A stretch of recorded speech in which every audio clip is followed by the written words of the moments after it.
నేనే పిలిపించింది. ఎందుకు? పగ తీర్చుకోవడానికి. ఎవరి మీద? మన శత్రువు కుటుంబం మీద. మా ఆయన కాచిన నాటు సారాయి తాగి 10 మంది చనిపోయారని తెలిసి ఆ ఊరు నుంచే మమ్మల్ని వెలివేశాడు ఆ సర్వారాయుడు. మేము పక్క ఊరిలో సారాయి కాచి సర్వారాయుడు ఊరికి పంపించడం మొదలుపెట్టాం. ఆ విషయం సర్వారాయుడికి తెలిసింది.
అలా నా మొగుడు చావుకు కారణమై నన్ను దిక్కులేని దాన్ని చేశాడా సర్వారాయుడు.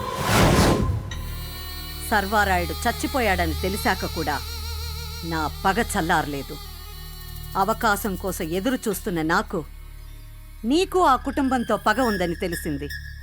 మనిద్దరం చేతులు కలిపితే ఆ సర్వారాయుడు కుటుంబాన్ని సర్వనాశనం చెయ్యొచ్చు. నాకు కావాల్సింది అదే. చెప్పండి, నేనేం చేయాలి? ఇప్పుడు చెప్పు, ఎవరి వాళ్ళు? ఎందుకు నీ వెంటపడ్డారు? అతను నా బావ. నీ బావా? అవును. 6 నెలల క్రితం నాన్న చనిపోవడంతో ఒంటరిగా ఉన్న నన్ను అక్క తనింటికి తీసుకెళ్ళింది. మంచి సంబంధం చూసి పెళ్లి చేసి పంపాలనుకుంది. నందిని, నీకు పూల జడ వేయాలని చాలా ఆశగా ఉందే. మొన్న చూసెళ్ళిన సంబంధం కుదిరితే మట్టుకు నీకు పూల జడ వేసి పట్టు చీర కట్టి బాజా భజంత్రీలతో పెళ్లి చేస్తాం, సరేనా? పోక. అరే వర్ధిని, ఏమండి, వెళ్ళిన పని ఏమైంది? పెళ్లివారు ఏమన్నారు? నిన్ను ఈ లడ్డూ తినమన్నారు. మరదలా, నువ్వు కూడా తీసుకో.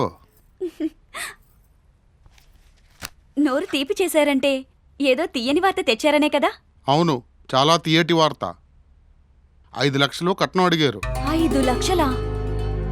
ఎక్కడి నుంచి తెస్తామండి? తేలేం కదా, అందుకునే నేను ఒక నిర్ణయానికి వచ్చాను. ఏంటి? ఏ మొగుడు దొరక్కపోతే అక్క మొగుడే దిక్కంటారు కదా, అందుకనే నీ చెల్లెల్ని నేనే పెళ్లి చేసుకున్నాను. ఏమ్మా, స్వీట్ చేదుగా ఉందా? మింగుడు పడట్లేదా? కట్టుకున్న భార్య నేనుండగా రెండో పెళ్ళి ఎలా చేసుకుంటారండి? మాకా మాత్రం తెలియదేటి, అందుకునే నువ్వు తిన్న లడ్డూలో విషం కలిపా. కాసేపట్లో నువ్వు కైలాసానికి, నేను కళ్యాణ మండపానికి.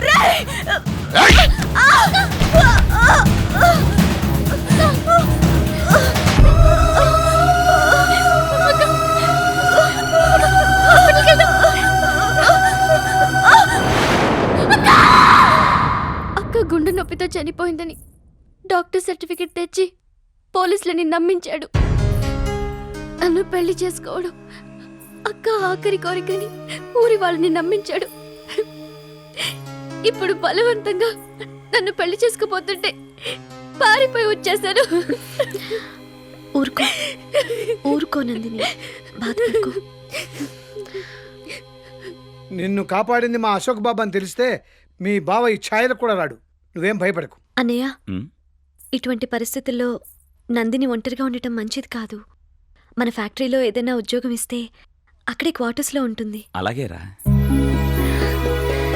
చెప్పండి. మీ వర్కర్స్కి మీరు క్వార్టర్స్ కట్టించిచ్చారు. ప్రతి పండక్కి బోనస్ కూడా ఇస్తున్నారు. కార్మికుల వల్ల నేను సంపాదిస్తున్నాను. ఆ సంపాదనని వాళ్ళ కోసం ఖర్చు పెడుతున్నాను. That's all. నేనెందుకు చెప్తున్నానో అర్థం చేసుకోండి. మన కోసం కష్టపడే వాళ్ళకి ఆ మాత్రం చేయడం మన బాధ్యత. కోర్స్, కానీ మిమ్మల్ని చూసి మా ఫ్యాక్టరీ వర్కర్స్ కూడా మమ్మల్ని అలాగే ఇవ్వమని డిమాండ్ చేస్తున్నారు. తప్పే ఉంది? అలా ఇస్తే మేము ఫ్యాక్టరీ మూసుకోవాలి. కాబట్టి కార్మికుల విషయంలో మీరు పద్ధతి మార్చుకుంటే మంచిది. బెదిరిస్తున్నారా? హెచ్చరిస్తున్నాను. ప్లీజ్.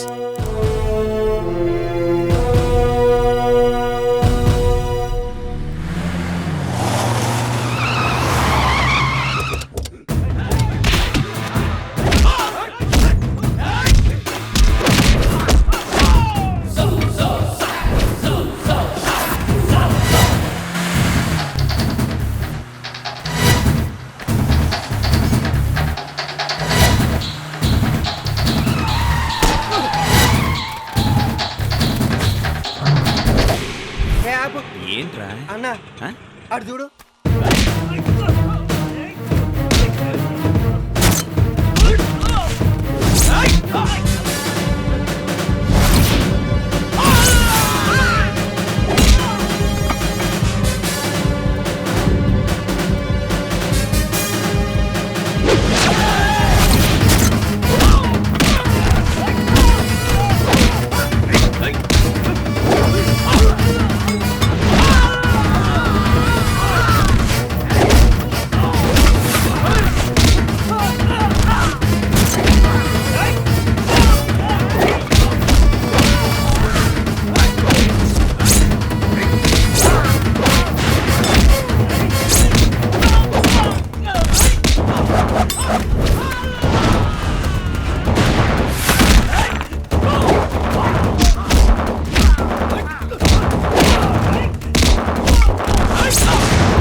చూడయా,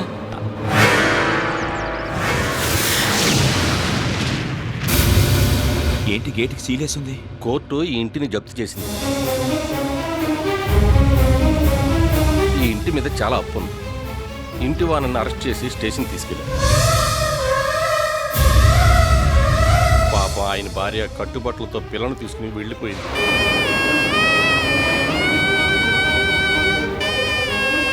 వాళ్ళ అన్నయ్యలు మోసం చేసి ఆస్తి అంతా రాయించుకుని వాళ్ళని ఇలా అప్పుల పాలు చేశారు.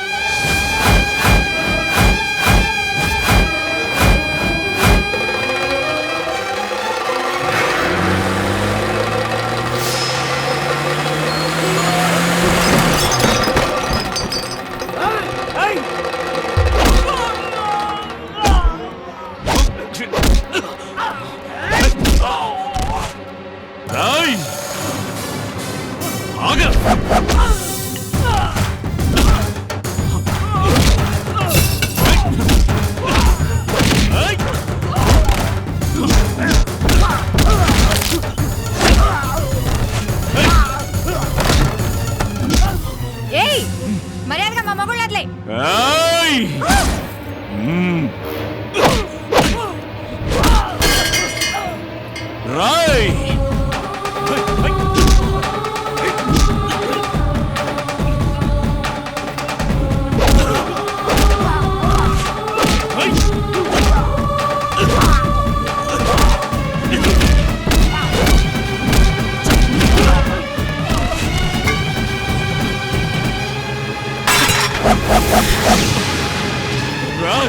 నా చెల్లెలు మీకే అన్యాయం చేసిందిరా? ఎందుకురా తన సంసారాన్ని రోడ్డున పడేలా చేశారు? మిమ్మల్ని వద్దు, మమ్మల్ని చంపొద్దు. జరిగిన దాంట్లో మా తప్పేం లేదు. ఇదంతా వీడే చేయించాడు. దీని అంతటి కారణం ఆ సూర్యకాంతం.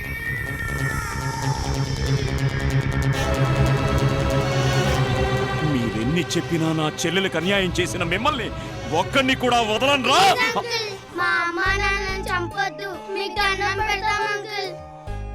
వీళ్ల మొహాలు చూసి మిమ్మల్ని వదిలేస్తున్నాను. పోలీస్ స్టేషన్కి వెళ్ళి మీరు చేసిన తప్పును ఒప్పుకొని సాయంత్రానికల్లా ఆకాష్ను విడుదల చేయాలి, లేదా